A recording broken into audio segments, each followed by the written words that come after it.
Halo, nama saya Enrico Julian dari Teknik Pendingin. Di video lanjutan pembelajaran ini, saya akan membahas mengenai dua teknik brazing pada pipa tembaga. Hal pertama yang harus dilakukan adalah menyiapkan seluruh peralatan yang akan digunakan. Kemudian dilanjutkan menyiapkan selang regulator dengan memastikan sambungannya terhubung dengan rapat. Setelah memastikan tabung bahan bakar terhubung dengan aman, instruktur lalu mempraktekkan cara menyalakan api dengan blender las serta caranya proses brazing menggunakan bahan tambah perak. Barulah kami mencobanya dan berikut penjelasannya.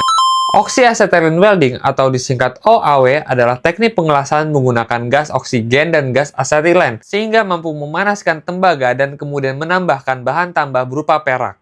Berikut alat dan bahan untuk persiapannya.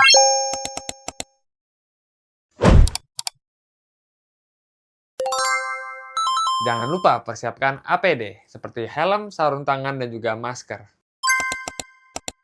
Setelah semua persiapan selesai, langkah pertama adalah menyalakan api dengan membuka knop asetilin lebih dulu pada blender las. Setelah api berhasil dinyalakan, barulah kita mempersiapkan bahan tambah berupa perak. Blender las berfungsi mencampurkan gas oksigen dan asetilen hingga menghasilkan api yang stabil untuk proses brazing. Selanjutnya, nyala api dapat diatur dengan menyeimbangkan aliran gas oksigen dan asetilen melalui knob pada blender las. Perpaduan yang tepat akan menghasilkan api netral, yaitu nyala api yang paling ideal untuk proses brazing karena panasnya merata, tidak berlebihan, dan mampu menghasilkan sambungan yang kuat serta rapi. Kami diminta untuk melakukan pengelasan dengan beberapa macam situasi penyambungan pipa tembaga yang dapat ditemukan di dalam sistem pemipaan pada pendingin residensial seperti kulkas, AC, showcase, freezer, dan lain sebagainya. Setelah proses brazing dilakukan, jangan lupa menutup knop pada blender las. Kemudian gosok pelan-pelan pipa menggunakan kain majun yang dibasahkan untuk menghilangkan sisa karbon akibat proses brazing tadi, agar pipa terlihat lebih bersih. Berikut hasil kerja saya setelah proses brazing dilakukan. Dan selanjutnya pengetesan. Pengetesan dilakukan dengan mengaliri nitrogen melalui pipa hasil brazing tadi. Hasilnya pipa saya berhasil melalui tes kedap air. Pada pipa kedua dengan rangkaian kombinasi pipa kapiler yang diposisikan di tengah, hasil brazing saya ditemukan beberapa titik dengan bahan tambah berlebih. Meski begitu, tes saya lolos pengetesan dengan ditandai aliran udara yang lancar hingga akhir rangkaian pipa.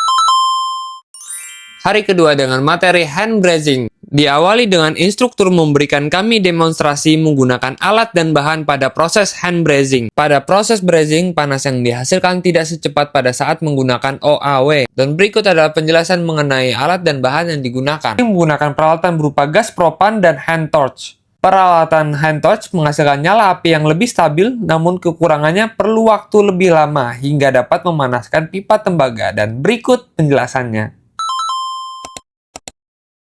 Proses hand brazing dilakukan dengan memanaskan sambungan pipa tembaga menggunakan hand torch berbahan bakar gas propen hingga mencapai titik leleh bahan tambah perak. Setelah itu, bahan tambah perak diberikan agar mengalir ke celah sambungan dan menghasilkan ikatan yang kuat serta kedap bocor. Saya merasa lebih percaya diri ketika menggunakan metode kedua ini karena panas api jauh lebih rendah dan resiko pengerjaan seperti cacat pada sambungan dapat diminimalisir. Nah, ini dia hasilnya dan kita lanjut tahap pengetesan. Saat pengetesan masih ditemui 2 titik bahan tambah berlebih, namun tidak sebanyak sebelumnya. Hasilnya rangkaian pipa yang menggunakan teknik menyambungan hand brazing lolos inspeksi tanpa adanya titik yang bocor. Saya merasa puas dengan pengalaman ini, tetapi masih banyak ruang untuk perbaikan ke depannya. Sampai jumpa di video konten selanjutnya. Terima kasih.